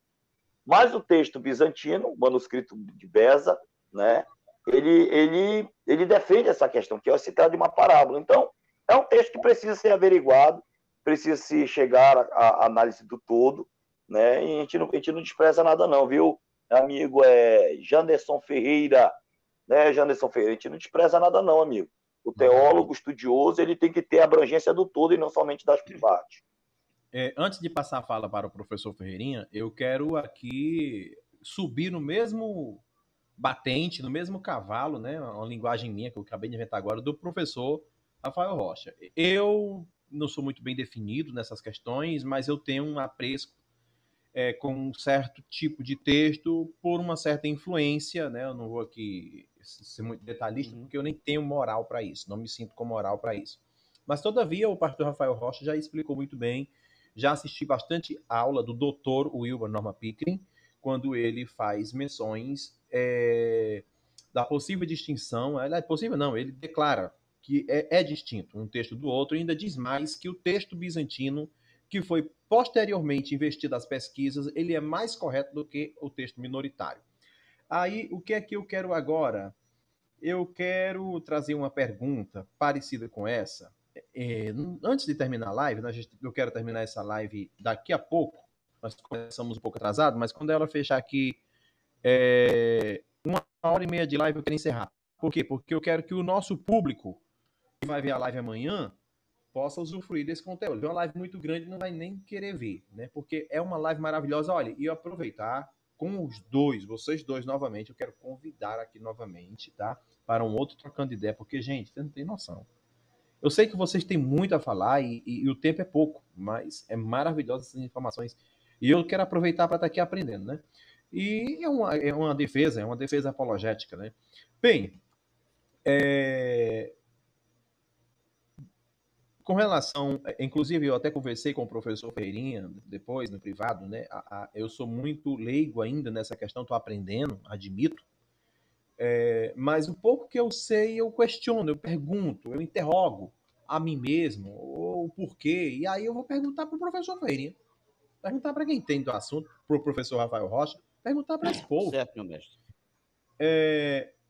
Eu havia na live passada falado acerca das diferenças, muito parecido com a pergunta aqui do Janderson, biblicamente, né? Acerca do manuscrito bizantino e o manuscrito minoritário. Eu faço coro com as palavras do professor Rafael Rocha de que os acadêmicos têm que ter a mente ampla. E como pesquisador de Bíblia, pelo menos me esforço para ser, eu digo o seguinte: eu acho relevante, eu entendo, né, que é relevante tanto o texto minoritário quanto o texto bizantino, né, o texto eclético e o texto bizantino. Ambos são relevantes. Você tem que estar sempre consultando um em detrimento do outro e o outro em detrimento de um, né? Uma das dúvidas que eu tenho na mente, eu sei que muitos estudiosos de crítica textual, vai dizer que o texto bizantino é o que deu origem para o texto recebido, chamado de texto recepto, né, pesquisado por Eusebi, esse povo aí. E eu queria que o professor Ferreirinha explicasse para nós, assim, sobre a fonte do texto recebido, qual é a fonte do texto recebido. Aí ele vai responder: foi o texto bizantino. Tudo bem, o texto bizantino. Existia um texto circulando na época, a parte da massa bizantina mesmo, que estava guardada, conservada pela cultura de Bizâncio, ou existia um texto que circulava? Eu gostaria muito que o nobre falasse acerca dessa minha pergunta. Ok. Excelente pergunta extraordinária. Veja bem, primeiro deixe-me falar a minha posição. Eu sou defensor do texto eclético, e o que é texto eclético? O texto eclético é o texto crítico, é o mesmo texto crítico. Agora, no uso eclético, da seguinte forma: a junção de todos os tipos de textos. O texto bizantino, respondendo aí o Janderson Ferreira, biblicamente, parabéns pela tua pergunta, a pergunta é espetacular. Essa negatividade que os acadêmicos pegaram do texto bizantino é fruto de quê? É fruto da obra de Teodoro de Beza. Porque Teodoro de Beza, 1516, e o texto de Teodoro de Beza, de Ximenes, de Teodoro de Beza, não, de Erasmo de Roterdã. Desculpe, de Erasmo de Roterdã, 1516. E Erasmo de Roterdã, Teodoro de Beza e Ximenes e outros deram origem a King James de 1611. O que acontece? Essa negatividade ao texto bizantino, que é o texto Receptus, é o texto majoritário, os dois pertencem ao texto bizantino, sendo que o majoritário já é uma adaptação, um melhoramento do texto bizantino. O problema está em quê? Está no fato de Erasmo de Roterdã, quando confeccionou o seu primeiro, quando editou o seu primeiro texto do Novo Testamento grego, existia um outro texto antes de Erasmo de Roterdã, mas não foi publicado. O primeiro texto publicado foi de Erasmo de Roterdã em 1516. O que acontece? Erasmo de Roterdã dispunha de 2 manuscritos bizantinos e um outro que ele pegara emprestado de um colega seu. Então, ele dispunha de 3 tipos, de 3 códices. Em todos esses códices, não existia o final de Apocalipse, os últimos versículos de Apocalipse. O que Erasmo de Roterdã fez? Pegou a Vulgata Latina de Jerônimo, traduziu para o grego e concluiu a sua obra. Mas o que aconteceu depois, senhores? 1982, por exemplo. Farsad, 1982. O que ele faz? Depois de descobertos mais de 5.000 manuscritos bizantinos, eles dão uma reformulada no texto bizantino e eles criam o que em 1982? O texto majoritário. Mais de 1.500 diferenças entre o majoritário e o Receptus. E todos eles do texto bizantino. Então, o que acontece? O problema está mais, o problema desses acadêmicos que desprezam o texto bizantino está na falta do conhecimento do desenvolvimento histórico do texto bizantino de 1511 até 1982. É verdade. O que aconteceu? Você tem Tischendorf, você tem Westcott e Hort, que dissociam-se do texto bizantino, porque descobriram novos manuscritos. Se descobriram novos manuscritos, fizeram o quê? Abandona-se o texto bizantino. Todavia, a história não parou em Westcott e Hort, a história não parou em Tischendorf, a história não parou em Vogels, a história não parou nos Alandes, não, a história do texto continua, as descobertas foram continuando. Concordo profundamente. Aí, nobre professor Rafael e caro professor Elton, para eu chegar à tua resposta à tua pergunta. Aí o que se descobriu posteriormente? Descobriu-se que o texto do 2º século, que é o texto de Luciano, do 2º século, que é o texto que passou por uma recensão síria no 3º século, que é o texto bizantino que se tem hoje. É um texto rude, é um texto sem embelezamento, e quer queiram, quer não queiram, eu acredito que os estudiosos irão avançar nisso, e os defensores do texto Receptus, cadê o Janderson? Os defensores do texto Receptus ainda vão comemorar triunfo, porque as descobertas estão aí. Então, existiam textos antes do Receptus, existia antes de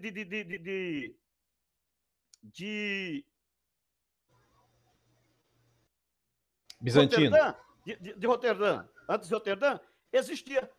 Só que foi descoberto 4º século, 5º século, 4º século, códices sinaídicos, Constantino von Tischendorf, no Monte Sinai, por isso sinaídico, foi descoberto o Códice Vaticano, foram descobertos os códices vaticanos. O que se descobriram depois? Que esses códices fazem parte também. Existem leituras bizantinas também nesses códices. O que se descobriu depois ainda? Que o texto mais antigo é o bizantino. É o texto do 2º século de Luciano. Senhores, isso é documento, não tem como negar isso. Não tem como negar isso. Então, eu fico com as palavras do mestre Rafael. Eu, Anderson, eu transito entre todos os textos, mas eu tenho uma quedinha pelo texto bizantino. Eu tenho uma queda pelo texto bizantino. Conhecimento, desenvolvimento. Eu fico feliz em ouvir isso. Da crítica textual. O desenvolvimento da crítica textual. Eu também. Então, a pergunta. Maravilha. Então essa é a resposta, mestre. Professor, Então quer dizer que o texto de Luciano, me fale um pouco sobre isso, do segundo século, é um texto bizantino que foi descoberto posteriormente e que concluiu com isso que ele é um texto antigo, não é um texto que foi a partir do século XII, do século XV, esse texto é do segundo século? Aí é onde, exatamente, é aí onde falta a informação histórica dos críticos textuais. E eu quero aproveitar, professor Elton, e fazer um convite aqui, fazer o nosso seminário de manuscritologia do Novo Testamento. Você faz online, R$ 100, 4 videoaulas gravadas na plataforma, e você recebe o livro em PDF. Se você pagar o frete, eu te mando o livro físico também. A gente vai trabalhar a historicidade dos textos, mas a gente não deixa passar nada. A gente não deixa passar nada. Então, quando se pega, não, mas o texto bizantino é do 12º século. O texto bizantino é de 1200, é um texto novo, é um texto recente. Filho, avança nas pesquisas. Cai na história. Cai para dentro. O texto bizantino é o texto de Luciano. O texto de Luciano é de qual século? Século II. Qual é o texto mais antigo? É o texto bizantino. Maravilha. Mais antigo do que o Vaticano, do que o Sinaítico. É verdade. Sim, não tem como o negar texto isso. Está na história. antigo, repete isso aí, professor Rafael Rocha. O texto bizantino é mais antigo do que o Códex Vaticanos e o Sinaítico. Pronto. Isso aqui é a porrada que tem que dar, não tem pra onde correr. Não tem pra onde correr. Acabou. Principalmente os... Não E tem. acabou. Glória! Bem, eu quero falar uma coisa. Eu quero nessa ocasião, gente, eu estou muito feliz por vocês dois, tá? Porque eu estou aprendendo com vocês. Eu sou novo aqui, né? No meio dessa história, novo na teologia, novo em tudo. Então, estou aprendendo. Então, vamos lá. Professor Rafael Rocha, depois dessa pergunta, em breve aqui o Arena vai estar divulgando o curso do professor Ferreirinha, tá? Eu quero mandar mais uma vez um abraço. Rafael. Sim, do professor Rafael Rocha. O curso de Rocha. do pastor Rafael também, que é excelente. E a gente não briga, gente. Olha, eu mando um abraço para o querido professor Euler Lopes, que foi meu professor de grego por muito tempo, né? Estudei com ele, desenvolvi com ele. Grande mestre. Quando ele não perde a paciência comigo, porque eu sou chato, ele me ajuda, né? Então, o que acontece? Eu quero mandar um abraço todo carinhoso para o professor Euler. Um abraço, querido professor Euler. E professor Ferreirinha, é um prazer ter o senhor aqui, professor Rafael Rocha, tá? E vamos lá, é porque eu sou assim bem pegajoso mesmo, tá? Gente, eu quero que o professor Rafael Rocha comente. E eu também sou professor de grego. Se você quiser estudar grego bíblico comigo, é claro que eu não tenho o nível do professor Rafael Rocha, nível do professor Ferreirinha, não tenho o nível do professor Euler, eu não tenho o nível dessas feras, né, do lendário professor Matheus Rangel. Eu não tenho. Eu tô aprendendo, eu tô chegando agora aqui. Gente, eu tô aqui. Oi, tudo bem? Né? Então, o que acontece? Mas eu tô dando aula de grego todos os sábados e modéstia à parte, é uma aula maravilhosa. Os alunos estão aprendendo, estão crescendo. Foi algo muito lindo. Sábado nós falamos sobre transições, as transições estáticas e transições... conjunções, não, foi sobre preposições estáticas e preposições de transição. Nós conversamos sobre isso na aula passada, tá? Então, o que acontece? Professor Rafael Rocha, eu quero muito que o querido fale para o nosso querido Marcos Serdã. Obrigado, Marcos Serdã, pela sua pergunta. Para os dois. Beleza, então os dois vão comentar. Vou começar aqui pelo professor Rafael Rocha. Se pequenas diferenças não importam, porque arminianos dizem que o Deus dos calvinistas é uma aberração. Eita, pergunta hilária, né, também? Não deixa de ser, né? Esse cara, Marcos, você não nos ama, viu? Olha, Marcos Sedano, deixa eu dizer uma coisa. Você sabia que existe até confronto entre calvinistas e calvinistas? Você sabia que existe calvinistas infralapsarianos que são profundamente combatentes de um calvinismo supralapsariano? Se existe diferença entre calvinista e calvinista, imagina sobre os arminianos. Amigo, o negócio é aquilo que eu sempre falo, sabe, professor Ferreira? Eu sou o cara que eu tenho dito lá no grupo Refúgio Teológico Top, tá, galera? Vamos analisar o todo. Porque quando a gente tem uma visão do todo, a gente não fica se batendo com pedacinhos e nem com as partes. O todo da questão é o seguinte, existe um confronto entre calvinistas e calvinistas. Agora imagina os arminianos, que já não toleram muito o calvinista um pouco mais equilibrado, que é o calvinista infralapsariano. Ele já bate. Agora imagina quando o arminiano encontra um calvinista supralapsariano, que é praticamente aquele que diz que Deus decretou a queda, decretou o pecado, decretou o mal, decretou tudo, praticamente decretou condenação. É complicado. É complicado. Eu tenho toda uma construção de pensamento teológico a partir do texto hebraico, dentro da questão, né, do determinismo de Deus, da soberania divina e da responsabilidade humana, que também foi decreto divino, tá? O livre poder de escolha que o homem tem, né? Então, é complicado, amigo. Eu não considero, somos nós, eu não sei qual é a posição do professor Ferreira. Se o professor Ferreira é calvinista. Eu sou arminiano. E eu não considero o calvinismo uma aberração. Quem considera uma aberração são os próprios calvinistas infralapsarianos, que consideram os calvinistas supralapsarianos uma aberração. Isso aqui é entre eles. A porrada já estão se matando entre eles para lá. Infelizmente, botaram a gente no fogo para cá. Os caras estão se matando, parceiro. Antes de passar aqui a palavra... Já querem criar uma situação para um debate. Rapaz, aí que eu tocar os professores, o negócio vai estreitar aqui, parceiro. Mas no momento eu vou logo deixar claro para todo o canal Arena Apologética e para todos os internautas, no momento eu estou querendo debater com duas pessoas. Eu quero deixar logo aqui o desafio. Sim. Tá? Quero debater com o Fábio Sabino, Lucas 17:34, se ele quiser qualquer outro texto. Tá? Se quiser debater, eu quero debater com ele. E eu quero debater também entre o pré e o pós-tribulacionismo com um professor e grande pastor que tem o meu respeito, que é o mestre. Ele é pré-tribulacionista, que é o pastor Elias Soares. E é com essas pessoas que a gente está querendo montar um debate. Mas tirando isso daí, está tudo certo, está tudo de boa, tudo na paz, tudo tranquilo. Ok. E eu estou aqui para jogar água. Né?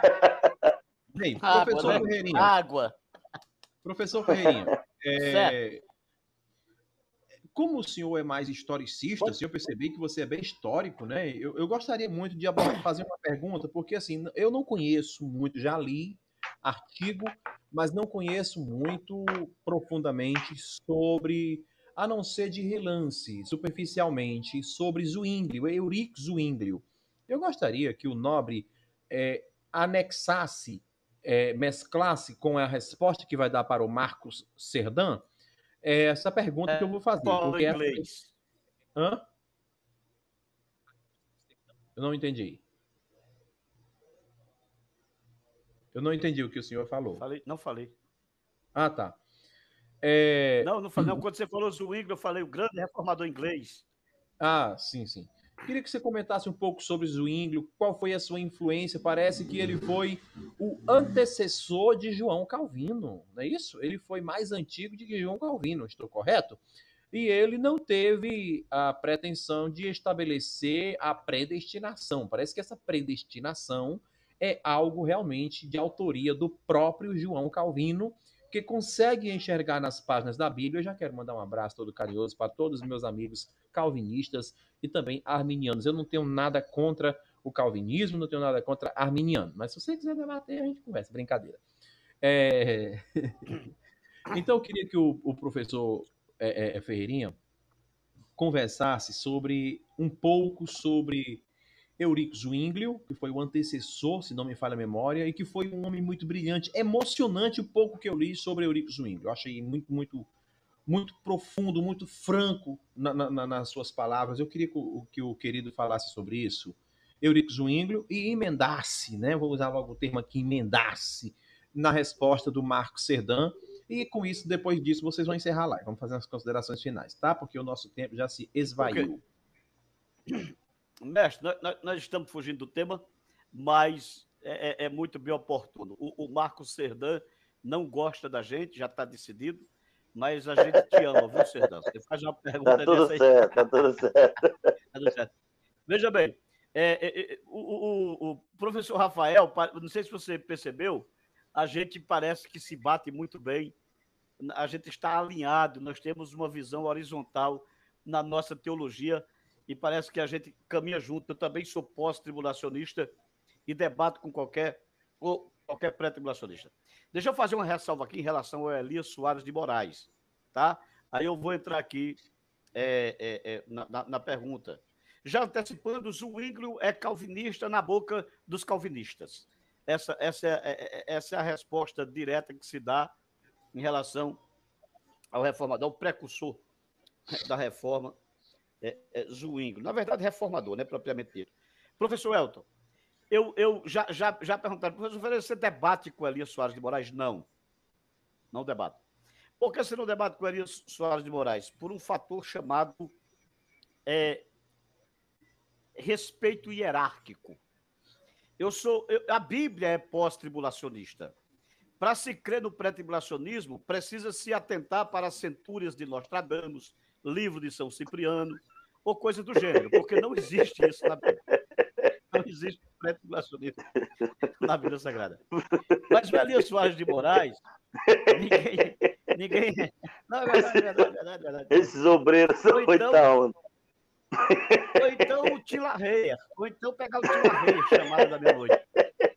Mas, o Imal, esses caras aí. Mas o que acontece? Mas, para mim, professor Elton, professor Rafael, para mim o maior apologeta desta nação brasileira chama-se Elias Soares de Moraes. Eu falo isso porque eu acompanho Elias Soares de Moraes há mais de 20 anos. Verdade. Fazem poucos anos que a gente se conhece assim pessoalmente, eu e ele, mas há mais de 20 anos eu acompanho o Elias Soares de Moraes. O Elias Soares de Moraes é um dos maiores e mais felicíssimos teólogos do Brasil. Por sinal, eu quero aproveitar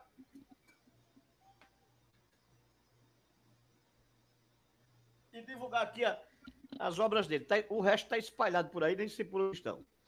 Mas está aqui as obras do meu amigo Elias Soares de Moraes. Fazer uma propagandazinha aqui, porque... Professor Ferreira, deixa eu te contar uma. Eu estava propondo aí um debate com ele sobre o pré e pós, e eu também respeito ele profundamente. Sou fã do Ministério Apologético dele de ensino. E hoje eu entrei em contato com ele pelo Facebook, não sei, acho que eu acredito que eu estava falando com ele mesmo. E eu vou comprar essas obras dele para mim, todas. Perfeito. Nosso tempo saiu, gente. Mas vamos lá, deixa eu concluir aqui rapidinho. Calvinismo. Quando eu olho para Storms, quando eu olho para Pink, quando eu olho para Piper, quando eu olho para Pink novamente, quando eu olho para John Owen, quando eu olho para Montmorency, Boyce e Ryken, quando eu olho para John Sanders, Michael Horton, para meu amigo e mestre, o melhor calvinista do Brasil, Francisco Tourinho. Quando eu olho para David Gibson e Jonathan Gibson. Quando eu olho para as institutas de Calvino, dentre outras obras de Calvino que estão espalhadas por aí na minha biblioteca e nas minhas caixas, porque não cabem aqui nas prateleiras. Eu só consigo ver um Deus calvinista verdadeiramente uma aberração. Uma aberração. E a pergunta do amado é: se pequenas diferenças não importam, por que arminianos dizem que o Deus do calvinismo é uma aberração? Veja bem, quando se fala das diferenças nos manuscritos, realmente são pequenas, porque não alteram o conteúdo geral. Agora, quando se fala do Deus calvinista, aí não tem diferença pequena. Você tem um Deus que projeta o crime, elabora a peça executora do crime, coloca um decreto para essa peça executora do crime executar o crime, quer queira, quer não queira, porque está previamente predeterminado e não pode ir contra o mentor do crime, que é o Deus calvinista. Aí o executor vai lá e executa, ele não tem outra chance, ele não tem outra possibilidade, ele só tem que executar por força do decreto. Vai lá e executa. Aí o Deus calvinista vem e diz, a culpa é tua, tu vai para o inferno. Se um Deus desse não for aberração, meu irmão, eu não sei mais o que é aberração, não. Ok. Eu desconheço a aberração. Muito bem. Muito obrigado. Chegou, professor Rafael Rocha. Muito obrigado, professor Ferreirinha. Muito obrigado, Teve uma professor... queda de energia pesada aqui em casa. Tá tudo certo agora, tá não?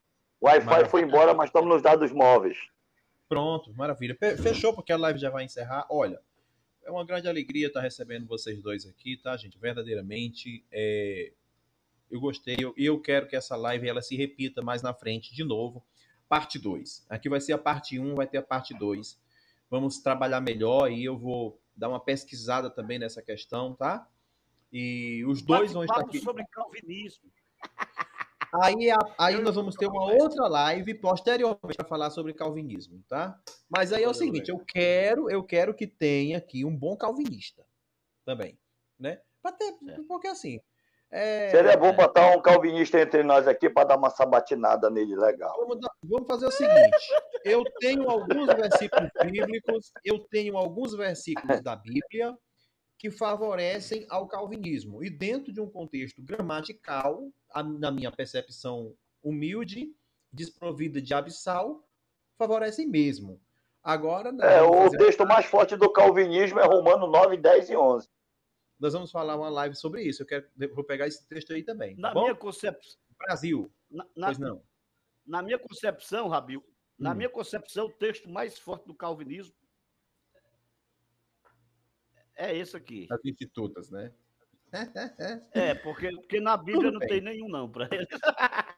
Pastor Rafael. Eu quero dizer que eu não sou calvinista e também quero dizer que não sou arminiano, tá bom? Não sou nenhuma coisa nem outra. Certo. É possível isso, professor Ferreirinha? Não, mas quem é dono de canal de debate não pode tomar posicionamento, tem que ser neutro mesmo. Verdade.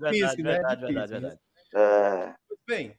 Brasil, Arena Apologética, aqui nós terminamos mais uma programação. Muito obrigado aos mestres aqui presentes, que foi uma grande honra, uma grande alegria nos ensinar com esse conteúdo maravilhoso que nós, teólogos, pastores, professores, precisamos obter mais informações acerca da crítica textual, da manuscritologia, coisas que você não vai encontrar, porque não é todo mundo que sabe, isso é uma verdade. Então, o que nós temos aqui é um privilégio, tá? Esses dois homens, que Deus conserve em suas vidas com muita saúde, com muita paz, tá? Em nome de Jesus. Que Deus abençoe a todos aí do chat, que Deus abençoe também aos nossos queridos e amados participantes. Lembrando que ainda dá para você se inscrever no canal, marcar o sininho, tá? Marca o sininho para você receber as notificações das próximas programações. E aqui nós encerramos a programação do Arena Apologética com muito carinho por esses dois homens. Professor Ferreirinha, 1 minuto para suas considerações finais. Travou o professor Ferreira. Contigo, professor Rafael Rocha. 1 minuto para suas considerações finais. Bom, quero agradecer a todos, né, pelo o professor Elton Maia nos pegou a queima-roupa, não foi nada assim há 300 anos-luz, foi na hora. Pronto, pode continuar. Pode continuar. Pronto, ele caiu também? Um cai e o outro volta, é? Não. Professor, então vamos lá. Suas considerações finais. 1 minuto. Quem? Qual professor? O senhor. Ok. Mestre Elton, eu quero só agradecer por poder participar mais uma vez aqui no seu canal. E desta feita ao lado desse príncipe, né, da apologética brasileira, que é o pastor Rafael Rocha, um amigo, um homem supra-excelente, um mestre por excelência. Aqui eu sou mais velho, mas sou menos sábio que ele. E louvo a Deus pela sua vida, pelo seu canal. Final de ano vou estar no Ceará, em janeiro vou estar no Ceará, e vamos nos comunicar aí, ver se a gente se vê. Eu vou estar em turnê pelo Nordeste. E o Ceará, Quixadá, Fortaleza, eu já estou certo. Quixadá, Fortaleza, parece que Barro no Ceará. Parece que eu já tenho essas cidades aí já na programação. Queridos seguidores do Arena Apologética, Shalom! Shalom, Rekhares Kai Ereneto Kiriu Jesus Cristo.